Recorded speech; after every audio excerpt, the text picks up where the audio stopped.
स्वागत है आप सभी का द वेजिएंट क्लासेस के यूट्यूब चैनल पर। मैं अभिनव आपका दिल से अभिनंदन करता हूं। आज हम लोग परसेंटेज के आखिरी पार्ट को डिस्कस करते हैं। कुछ थोड़ा सा ये पहले से थोड़ा सा ये वीडियो बड़ा हो जाएगा क्योंकि आज बच्चे कुछ क्वेश्चन को हम लोग इसमें डिस्कस कर लेंगे। चलिए, तो ये रहा हमारा आज का सबसे पहला सवाल। सवाल ये है, एक व्यक्ति अपनी आय का 10% भोजन पर, शेष का 20% शिक्षा पर तथा शेष का 25% कर चुकाने के लिए खर्च करता है।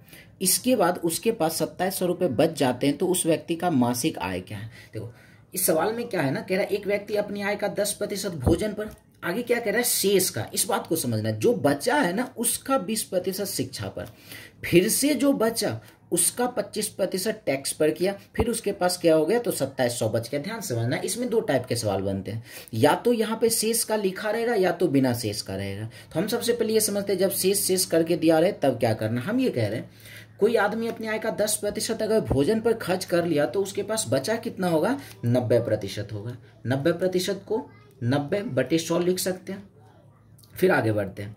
अब कह रहा है 20% शिक्षा पर खर्च कर रहा है।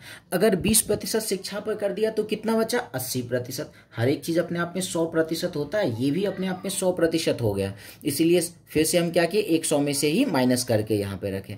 फिर क्या कहा, शेष का 25% टैक्स चुकाने में। अगर 25% टैक्स चुका दिया तो बचा कितना प्रतिशत, 75% बचा। और उसके पास आखिर में कितना बचा हुआ है, 2700, तो बराबर में रख दिए 2700। अगर ये सारे नंबर अगर सीधा सीधा हो तो इस तरीके से लेके चलेंगे। अगर पूर्णांक में आ जाए ना कोई नंबर, यहाँ पे जैसे पूर्णांक में आ जाए तो फ्रैक्शन वैल्यू से हम लोग लेकर चलेंगे, सवाल को डील कर लेंगे। ठीक है, चलिए इसको हम लोग सॉल्व कर लेते हैं।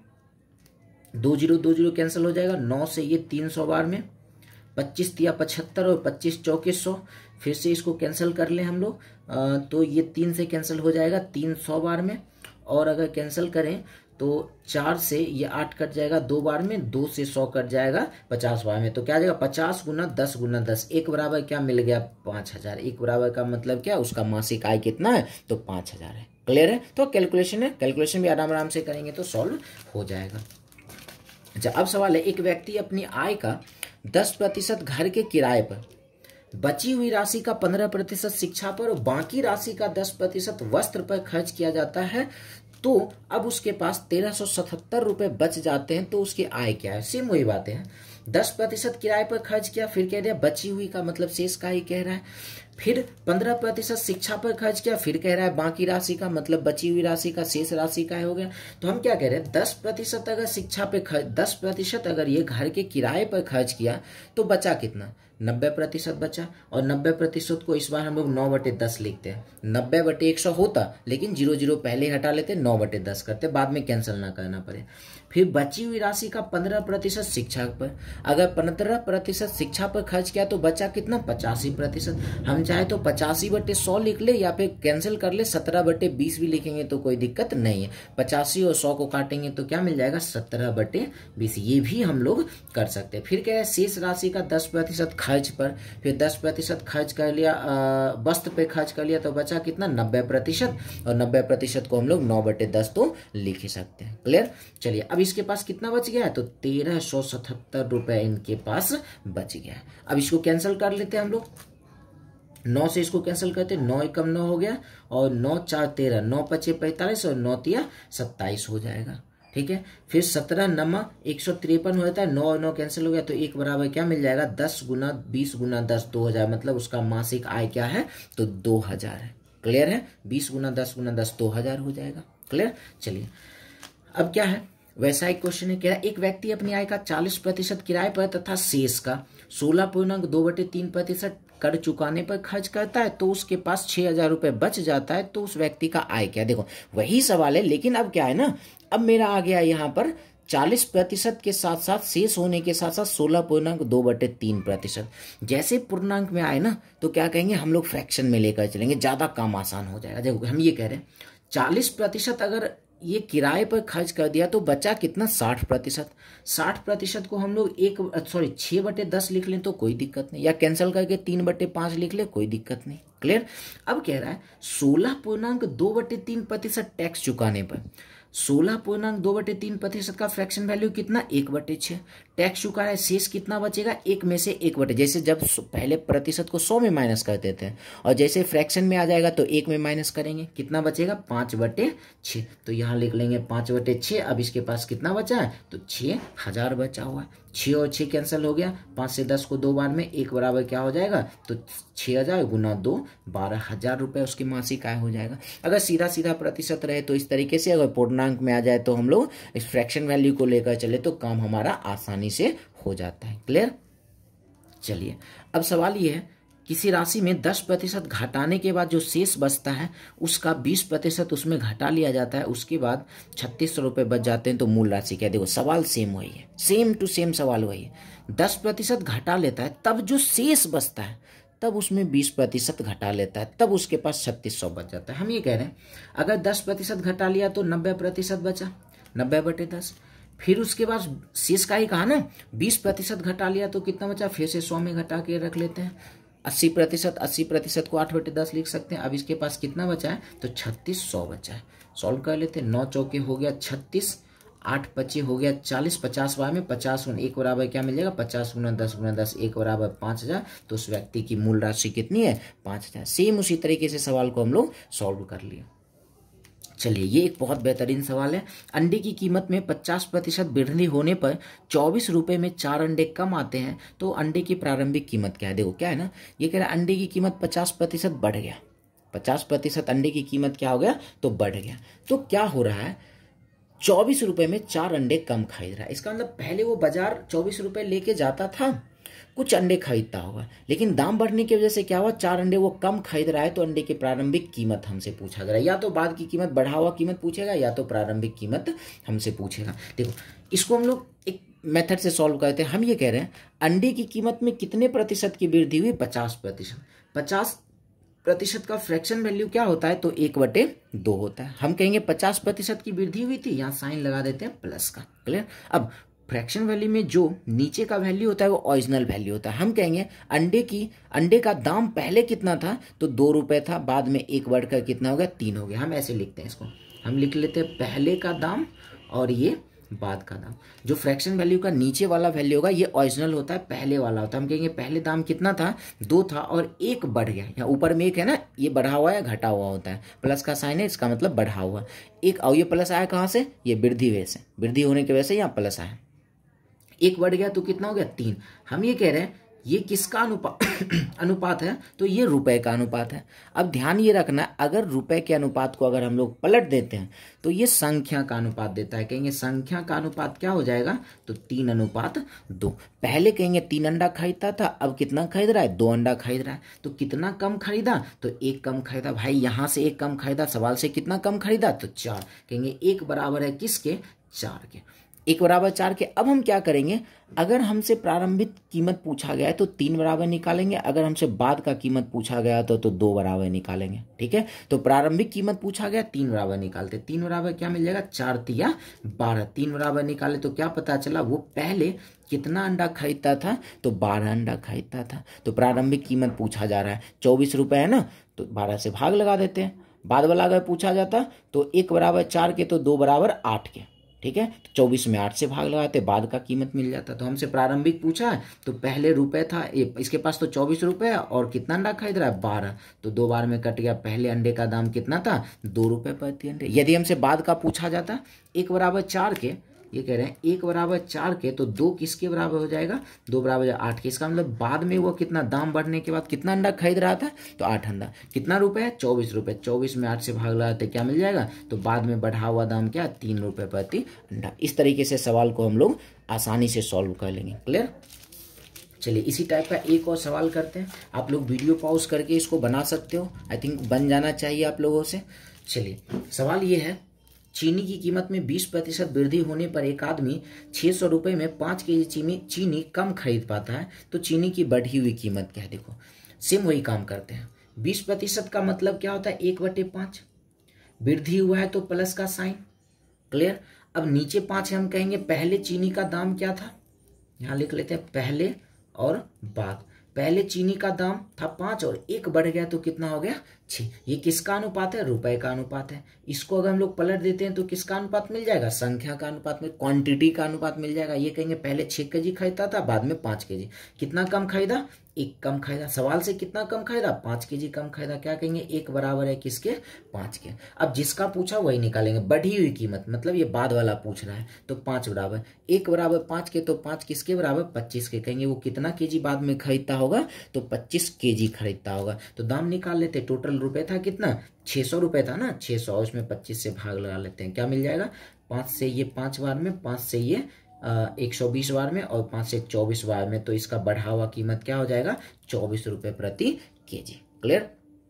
चलिए, अगर परेशानी हो रही तो एक बार फिर से वीडियो रिमाइंड करके आप देख सकते हो, मेरे ख्याल से समझ में आ जाएगा। अगर नहीं आ रही होगी तो क्लियर है।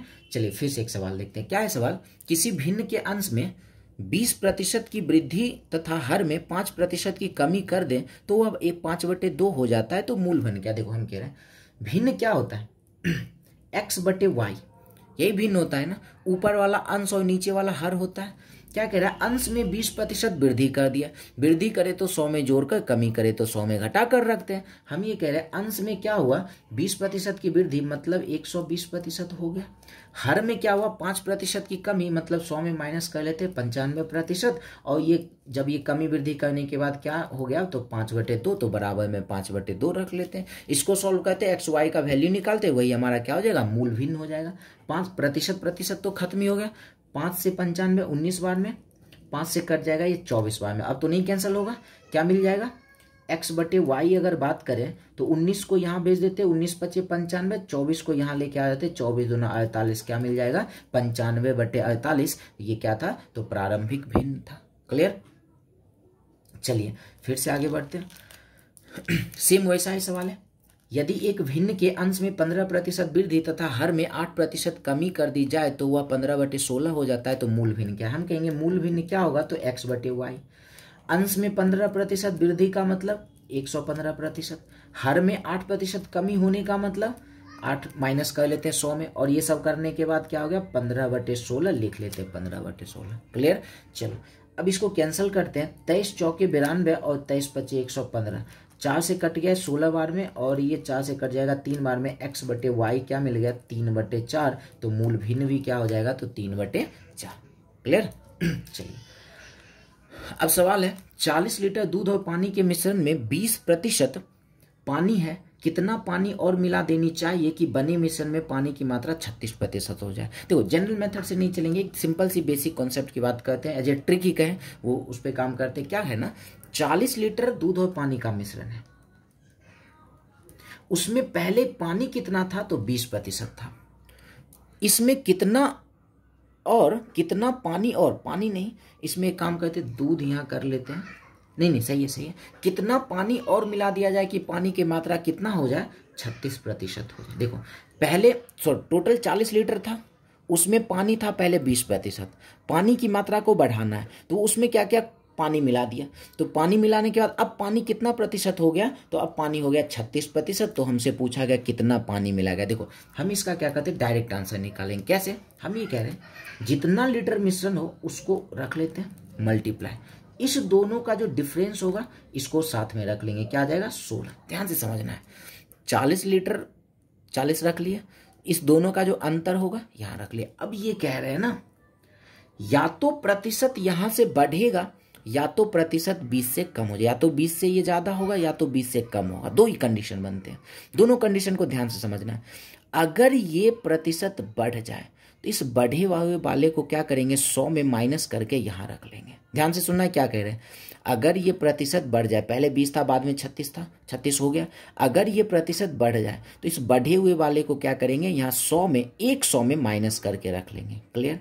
अगर ये प्रतिशत घट जाए, 20% से घट जाए, 10 आ जाए, 8 आ जाए, 7 आ जाए, 15 आ जाए, कुछ भी आए, वही सेम टू सेम उठा के रख लेंगे, घटा हुआ वाला भी सेम टू सेम यहाँ पे रख लेंगे। क्लियर है। चलो इसमें क्या हो रहा है, ये बढ़ गया, 20 से 36 हो गया, बढ़ गया, तो क्या बताएं कि अगर बढ़ जाए तो 100 में माइनस करके रख लेंगे, क्या आ जाएगा, 64। कैंसिल कर लेते, 16 चौके 64, 4 से 40 कट जाएगा, 10 बार में क्या कहेंगे, कितना लीटर पानी और मिलाना पड़ेगा, तो 10 लीटर पानी और मिलाना पड़ेगा। क्लियर। एकदम आसान सा सवाल था। और जनरल मेथड से नहीं बनाएंगे, इसी से आसानी से बन जा रहा है ना, स्मार्ट अप्रोच करना जरूरी है। चलो अब सवाल ये है 20 लीटर स्पिरिट और पानी के मिश्रण में 10% पानी है, इसमें कितना पानी और मिला दिया जाए कि नए मिश्रण में 25% पानी हो जाए। देखो 20 लीटर, दोनों का डिफरेंस उसके बाद बोले 10 और 25 माइनस कर लेते, क्या मिल जाएगा 15। अब ध्यान से नीचे में रखने में परेशानी, 10 था 25 हो गया, 10% था 25% हो गया, बढ़ गया ना, तो क्या बताया अगर बढ़ जाएगा तो इसी को क्या करेंगे 100 में माइनस करके रख लेंगे, क्या मिल जाएगा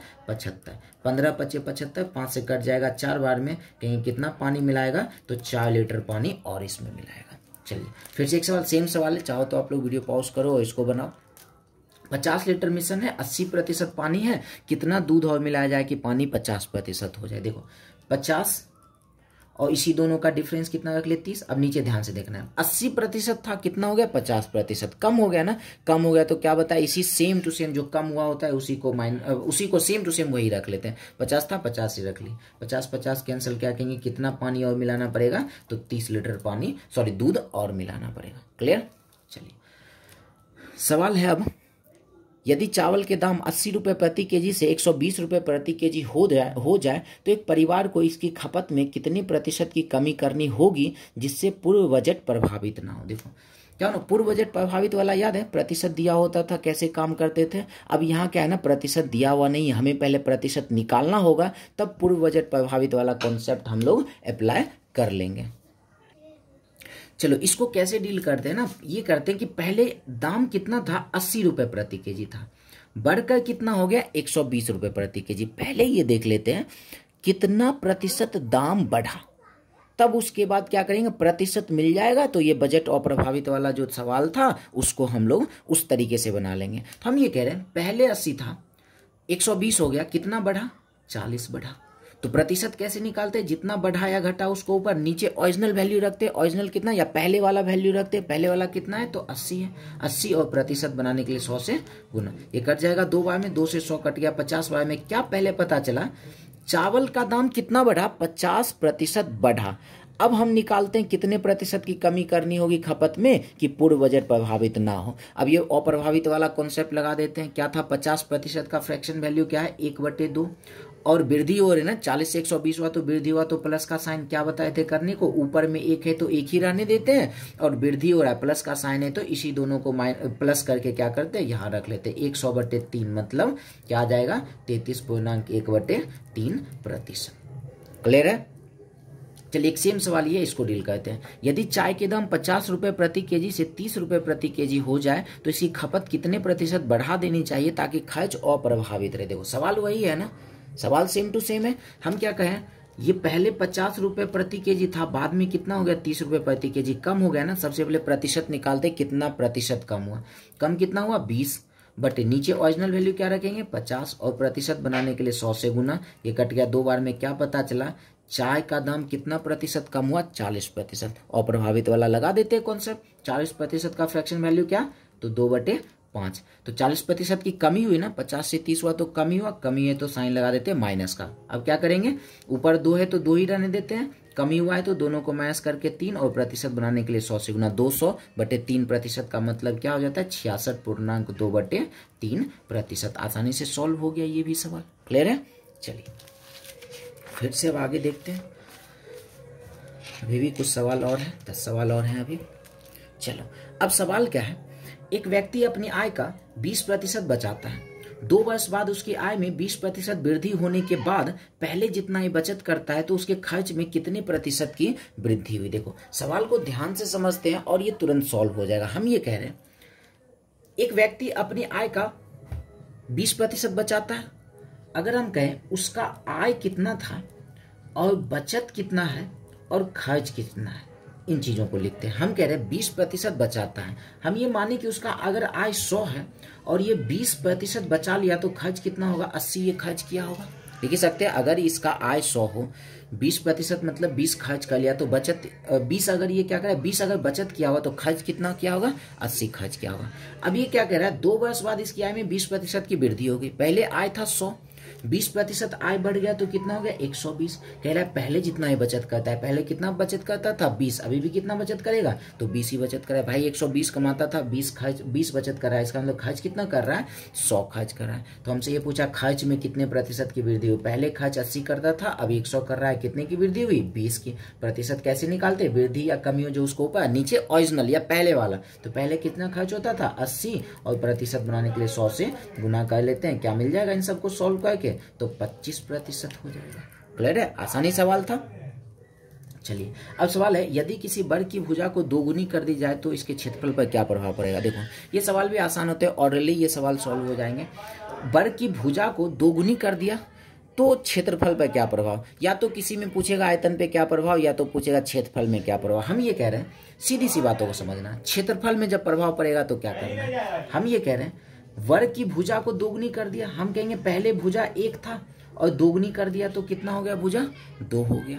समझना, क्षेत्रफल पे अगर प्रभाव पूछे ना तो इसी का स्क्वायर करके, क्योंकि क्षेत्रफल में क्या होता है क्षेत्रफल निकालने में स्क्वायर हो जाता है। जैसे वर्ग का क्षेत्रफल क्या होता है भुजा स्क्वायर, ठीक है। तो क्षेत्रफल निकालने में हमेशा क्या करेंगे स्क्वायर। और हमसे अगर आयतन में किसी का, इसका तो आयतन नहीं पूछेगा, 2D का तो आयतन नहीं पूछेगा, किसी जैसे 3D का क्या होगा तो हमसे पूछेगा आयतन में क्या प्रभाव, तो वहां क्यूब करेंगे। ध्यान से समझना, क्षेत्रफल पे अगर प्रभाव पूछे तो इसका स्क्वायर करना होगा, अगर आयतन पे पूछे प्रभाव क्या पड़ेगा तो क्यूब करना होगा। क्लियर है। चलो क्षेत्रफल पर पूछा 1 का स्क्वायर 1 और 2 का स्क्वायर कितना हो जाएगा 4। हम कहेंगे भाई क्षेत्रफल कितना बढ़ा तो 3 बढ़ा, क्षेत्रफल कितना बढ़ा 3 बढ़ा, 3 बढ़ा और नीचे किसको रखते हैं ओरिजिनल वैल्यू। ओरिजिनल क्षेत्रफल कितना था 1 और प्रतिशत बनाने के लिए 100, तो क्या आ जाएगा 300% की क्या हो गई तो वृद्धि हो गई। इतना करने की भी जरूरत नहीं, सिर्फ यही देखेंगे 3 और यहाँ 1 होने के कारण क्या होगा सीधे कहेंगे 300%, 4 होगा तो 400%, सीधे यहीं से आंसर करेंगे। क्लियर है। जैसे देखो ये कह रहे हैं वृत्त की त्रिज्या 3 गुनी कर दी गई, पहले 1 था 3 गुनी कर दिया गया। क्षेत्रफल पे प्रभाव पूछा है तो हम क्या कहेंगे ए स्क्वायर, 1 का स्क्वायर 1 और 3 का स्क्वायर कितना बढ़ा 8, तो सीधे कहेंगे कितना प्रतिशत 800%, क्योंकि 8/1 गुना 100 करना पड़ेगा, डायरेक्ट हम लोग क्या कह देंगे 800%। क्लियर है। चलिए अब मेरे ख्याल से ऑरली आप ये सवाल को आप कर सकते हो। एक पहिए की त्रिज्या 4 गुनी कर दी गई, पहले 1 था कितना कर दिया 4। अब क्षेत्रफल पे पूछा है तो स्क्वायर करते हैं, 1 का स्क्वायर 1, 4 का स्क्वायर 16, कितना बढ़ा तो 15 बढ़ा, तो सीधे क्या कहेंगे कितने प्रतिशत बढ़ जाएगा तो 100% बढ़ जाएगा। क्लियर। चलिए अब क्या है एक घन की भुजा को 3 गुनी कर दी जाए तो आयतन पर क्या प्रभाव पड़ेगा। भाई पहले कहेंगे भुजा 1 था उसके बाद 3 गुनी कर दिया और आयतन के बारे में पूछा जा रहा है तो क्या करना होगा क्यूब, 1 का क्यूब 1 और 3 का क्यूब कितना हो जाएगा 27, कितना बढ़ा 26, तो कहेंगे आयतन कितना बढ़ जाएगा तो 2600% की क्या हो जाएगी वृद्धि हो जाएगी। 26/1 गुना 100 करना पड़ता है तो डायरेक्ट हम लोग क्या कर लिए 2600%। और अब ये सवाल आप कर सकते हो। चलिए अब कुछ और सवाल है। कह रहा है एक छात्रावास में 600 लड़के हैं, इनमें से प्रत्येक लड़का हॉकी अथवा फुटबॉल अथवा दोनों खेल खेलता है। यदि 75% लड़के हॉकी तथा 45% लड़के फुटबॉल खेलते हो तो कितने लड़के दोनों खेल खेलते। देखो क्या करना है ना, इस सवाल में ये कहा 600 लड़के हैं जिसमें से प्रत्येक लड़का या तो हॉकी खेलता है या तो फुटबॉल खेलता है या तो दोनों खेल खेलता है, मतलब हर एक लड़का हर एक कुछ ना कुछ खेल खेल ही रहा है। अब कह रहा है यदि 75% लड़के हॉकी और 45% लड़के फुटबॉल खेलते तो कितने लड़के दोनों खेल खेलते। देखो ध्यान से ये समझना, जो सिंगल खेल खेलते हो ना उनको ऐड करना होगा। समझना क्या कह रहे हैं, जैसे हॉकी खेलने वाले 75% और फुटबॉल खेलने वाले 45, मतलब जो सिंगल खेल खेलते हो उसको हम लोग ऐड करेंगे, और जो दोनों खेलते हो या 3 खेलो तो तीनों खेलते हो उसको क्या करना होता है माइनस करना होता है। समझना, हर एक खेल जितने भी लड़के हैं वो अपने आप में 100% है, और ये भी कह दिया कि हर एक लड़का कुछ ना कुछ खेल खेल रहा है तो हम यहाँ 100% रखेंगे। अगर ऐसा कहता 10% कोई खेल नहीं खेलता है तो यहाँ कितना रखते हैं 90% रखते हैं। क्लियर। यहाँ हर एक लड़का या तो हॉकी खेल रहा है या तो फुटबॉल या तो दोनों खेल खेल रहा है, मतलब सभी लड़के कुछ ना कुछ गेम खेल रहे हैं, तो इसलिए हमें यहाँ रखना पड़ा 100%। अब सिंगल वाले को ऐड करेंगे, हॉकी खेलने वाले 75% प्लस फुटबॉल खेलने वाले 45%। अब जो दोनों खेल खेलता है कितना खेल रहा है नहीं पता, दोनों खेल खेलने वाले x है तो हम क्या कहेंगे x% माइनस कर लेते हैं। क्लियर। अब इन सबको सॉल्व करते हैं, x का वैल्यू निकालते हैं, ये क्या हो जाएगा 120 और इसको 100 को माइनस कर लेते हैं, x बराबर क्या मिल गया 20%। तो क्या कहेंगे x जो है 20%, x क्या था, दोनों खेल खेलने वाला, मतलब 20% लड़के दोनों खेल खेलते। अगर हमसे ये पूछता कितने प्रतिशत लड़के दोनों खेल खेलते हैं तो आंसर क्या कर लेते, 20%। हमसे पूछा कितने लड़के दोनों खेल खेलते, संख्या पूछा, टोटल संख्या कितना था 600, इसका 20% दोनों खेल खेलता है, क्या मिल जाएगा, ये 0 0 कैंसिल होके 120 लड़के दोनों खेल खेलते हैं। समझ में आ गया, सिंपल सी बात है, सिंगल वाले को ऐड करना, कॉमन वाले को माइनस कर लेना, सवाल हमारा सॉल्व। देखो फिर से सेम सवाल है, एक कार्यालय में 72% कर्मचारी चाय पीते हैं तथा 44% कर्मचारी कॉफी पीते हैं। यदि प्रत्येक कर्मचारी चाय अथवा कॉफी अथवा दोनों पीते हो तो कुल कितने कर्मचारी होंगे यदि 40 कर्मचारी चाय तथा कॉफी दोनों पीते। देखो हम ये कह रहे हैं हर एक कर्मचारी कुछ ना कुछ पी रहा है, इसका मतलब टोटल कर्मचारी 100% के बराबर। सिंगल वाले को ऐड करते हैं, 72% चाय पी रहा है और ये 44% कॉफी पी रहा है, दोनों मिला के प्रतिशत कितना पी रहा है पता नहीं। ये 40 क्या था ना, 40 संख्या था। हम यहाँ क्या कह रहे हैं, यहाँ तीनों प्रतिशत ही रखते हैं ना, तो हम ये क्या x% दोनों पी रहा था। इसको सॉल्व करते हैं, क्या मिल जाएगा ये मिल जाएगा, इसको 116, इसको माइनस कर लेंगे तो x बराबर मिल जाएगा 16%। क्या पता चला, 16% जो कर्मचारी हैं दोनों चाय और कॉफी दोनों पीते हैं। संख्या में कितना दोनों है, 40 कर्मचारी चाय और कॉफी दोनों पीते हैं। तो हम ये कहेंगे 16% किसके बराबर है, 40 के बराबर। तो कुल कर्मचारी पूछा है तो 100% बराबर वाट निकाल लेते हैं। 8% तो खत्म है, 8 दूना 16, 8 पचे 40 और ये 2 से कट जाएगा 50 बार में, 50 गुना 5 क्या मिल जाएगा 250। कार्यालय में कितने कर्मचारी थे, तो 250 कर्मचारी थे। क्लियर है। चलिए अब सवाल है, एक परीक्षा में 44% छात्र अंग्रेजी में फेल हुए, 36% छात्र हिंदी में फेल हुए तथा 15% छात्र दोनों में फेल हुए। 44 अंग्रेजी में, 36 हिंदी में और 15% दोनों में फेल हुआ है। तो और क्या है, 450 छात्र पास हुए हैं, तो परीक्षा में कितने छात्र शामिल हैं। देखो इसको हम ये कह रहे हैं, सिंगल वाले को जोड़ना है, कॉमन वाले को माइनस करना है। अच्छा ये 44% फेल हुआ है, 36 भी फेल हुआ है, 15 भी फेल हुआ है। इसको जो हम लोग सिंगल वाले को जोड़कर कॉमन वाले को माइनस करेंगे, वो किसका प्रतिशत देगा, तो फेल का ही प्रतिशत देगा। इस बात को समझना है, 44% फेल, 36% फेल, 15% भी फेल हुए हैं। तो हम ये सिंगल सिंगल जोड़ने वाला कॉमन माइनस करने वाला कॉन्सेप्ट लगाएंगे तो वो क्या देगा, तो फेल का ही प्रतिशत देगा। हम सिंगल वाले को जोड़ते हैं, 44% प्लस 36% और माइनस क्या करना होगा, दोनों में कितना फेल हो रहा है, 15%। इसको सॉल्व करते हैं तो क्या मिल जाएगा, 6 4 3 7 80 में से 15 माइनस कर लेते हैं तो क्या हो जाएगा, ये 80 में 15 माइनस करते हैं 65। हम ये कह रहे हैं 65% क्या हुए हैं, तो फेल हुए। अब समझ में आ रहा है क्या कह रहे हैं।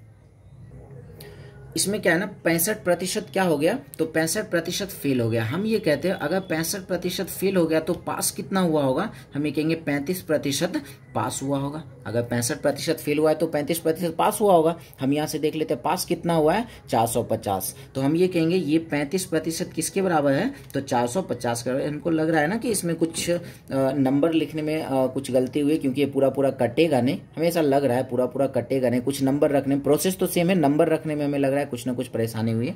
तो हम ये कह रहे हैं 35% यहाँ से पास हुआ है 35% और यहाँ से कितना हुआ 450। हमसे पूछा कुल कितने छात्र शामिल हुए, तो 100% बराबर वाट निकालेंगे। पूरा पूरा कैंसिल नहीं हो रहा है, 7 पचे 35 और ये 7 से कट जाएगा ये 20 बार में। ये इसको मेरे ख्याल से कुछ ना नंबर रखने में कुछ गलती हुई होगी, बाकी कॉन्सेप्ट मेरे ख्याल से आप समझ जाओ। सिंगल वाले को ऐड कर लिए, कॉमन वाले को माइनस कर लिए और तीनों फेल था, तो हम कहेंगे ये 65% क्या हुआ, फेल हुआ। अगर 65% फेल हुआ है तो पास कितना हुआ होगा, 35%। यहाँ से पास 35% और यहाँ से कितना 450, ये दोनों को बराबर किए और कुल पूछा गया तो 100% बराबर निकाल लेंगे। ठीक है, इस सवाल में कुछ एरर था नंबर रखने में, तो ऐसे सवाल आएंगे तो आप इस तरीके से बनाकर डील कर सकते हो। ठीक है, ये पॉइंट में आ रहा है, तो पॉइंट में छात्रों की संख्या पॉइंट में तो होगा नहीं, इसलिए मैं ऐसा कह रहा हूं।